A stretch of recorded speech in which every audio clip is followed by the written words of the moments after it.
প্রিয় দর্শক বন্ধুরা, এই মুহূর্তের জন্য মহামান্য কলকাতা হাইকোর্টের বড়সড় একটি খবর আপডেট। কার্যত হঠাৎ করে সম্মানীয় বিচারপতিদের সিঙ্গেল ও ডিভিশন বেঞ্চে বেশ কিছু রদবদল ঘটে গিয়েছে হাইকোর্টের রোস্টার অনুযায়ী। তো সেই দিক থেকে প্রশাসনিক বদলি যাই হোক না কেন, তো হঠাৎ করে প্রাথমিকের মামলা দেখছিলেন সম্মানীয় বিচারপতি রাজাশেখর মান্তা মহাশয়। গত কয়েকদিন পূর্বেও বেশ কিছু গুরুত্বপূর্ণ নির্দেশ এসেছিল তার বেঞ্চ থেকে। তো সেই দিক থেকে হঠাৎ করে মান্তা সাহেবকে কেন ডিভিশন বেঞ্চে নিয়ে যাওয়া হলো, প্রাথমিকে হঠাৎ এই রদবদল কেন, গুরুত্বপূর্ণ তথ্য থাকছে। ইম্পর্টেন্ট নিউজ আর্জেন্ট ভিত্তিতে ক্রিয়েট করতে হচ্ছে আপনাদের জন্য। অবশ্যই ভিডিওটিকে সম্পূর্ণ শেষ পর্যন্ত শুনে নিয়ে বোঝার চেষ্টা করবেন, ভিডিওটিকে শেষ পর্যন্ত দেখে নেবেন, চ্যানেলটিকে সাবস্ক্রাইব করে সঙ্গে থাকবেন। চলুন কথাবার্তা না বাড়িয়ে আলোচনায় প্রবেশ করে যাই। আমরা জানি যে মহামান্য কলকাতা হাইকোর্টে সিঙ্গেল বেঞ্চে সম্মানীয় বিচারপতি রাজাশেখর মান্তা প্রাথমিকের ক্ষেত্রে বেশ কিছু যুগান্তকারী নির্দেশ দিয়েছেন বিগত কয়েক মাসে। প্রাথমিকের ক্ষেত্রে নর্থ 24 পরগনা, মালদা, হাওড়া জেলার ক্ষেত্রে বিশেষ গুরুত্বপূর্ণ অর্ডার উঠে এসেছে। এর পাশাপাশি আরও কিছু প্রাথমিকের মামলায় তিনি যে ধরনের নির্দেশ দিয়েছেন তা অত্যন্ত গুরুত্বপূর্ণ।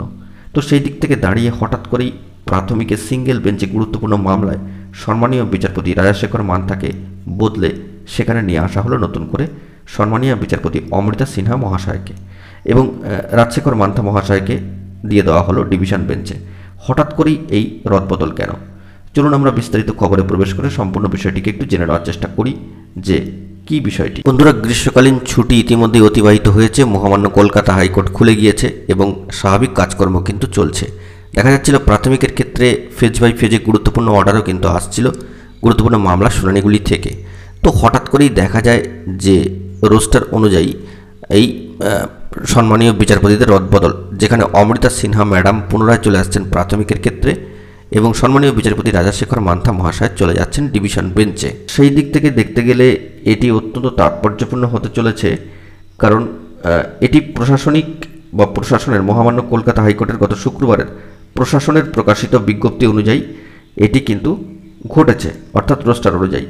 কিন্তু মূল বিষয়টি যে বিচার্য বিষয় রদবদল নিয়ে মহামান্য আদালত সূত্রে যে ব্যাখ্যাটি উঠে আসছে যে অমৃতা সিনহা মহাশয়ের যে ম্যাডামের যে বিচার্য বিষয় ছিল সেগুলো অন্য এজলাসে চলে যাচ্ছে, পুনরায় তিনি আবার প্রাথমিকে ফিরে আসছেন। সম্মানীয় বিচারপতি রাজাশেখর মান্তা মহাশয় ডিভিশনে হঠাৎ করে চলে যাচ্ছেন। তো বিচার্য এই বিষয়ের রদবদল নিয়ে মহামান্য আদালত সূত্রে একটি ব্যাখ্যা উঠে আসছে সরাসরি সামাজিক গণমাধ্যমের সূত্র ধরে। সেটি হচ্ছে যে সম্মানীয় বিচারপতি সূর্যপ্রকাশ কেশরওয়ানি মহাশয় কিন্তু অবসর নিয়েছেন। তো তাই বিচারপতি মান্থা মহাশয়কে সিনিয়রিটি বেসিসে, অর্থাৎ তার অভিজ্ঞতা এবং তিনি সিনিয়র সেই হিসাবে কিন্তু ডিভিশন বেঞ্চে পাঠানো হলো।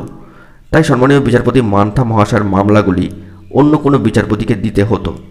সেই যুক্তিতেই সম্মানীয় বিচারপতি অমৃতা সিনহা মহাশয়ের হাতে প্রাথমিকের শিক্ষা সংক্রান্ত মামলা ফিরিয়ে পুলিশি সংক্রান্ত মামলা সম্মানীয় বিচারপতি রাজশ্রী ভরদ্বাজ মহাশয়ের কাছে পাঠানো হলো।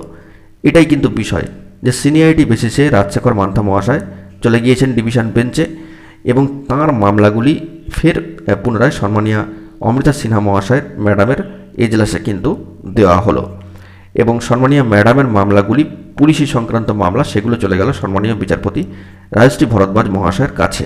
দেখা যাক এ বিষয়ে মামলাগুলির শুনানি থেকে পরবর্তী ক্ষেত্রে কি খবর আপডেট উঠে আসে প্রাথমিকে। এখন এই পর্যন্তই। গুরুত্বপূর্ণ আপডেটগুলি পাওয়ার জন্য চ্যানেলটিকে সাবস্ক্রাইব করে সঙ্গে থাকুন। ধন্যবাদ।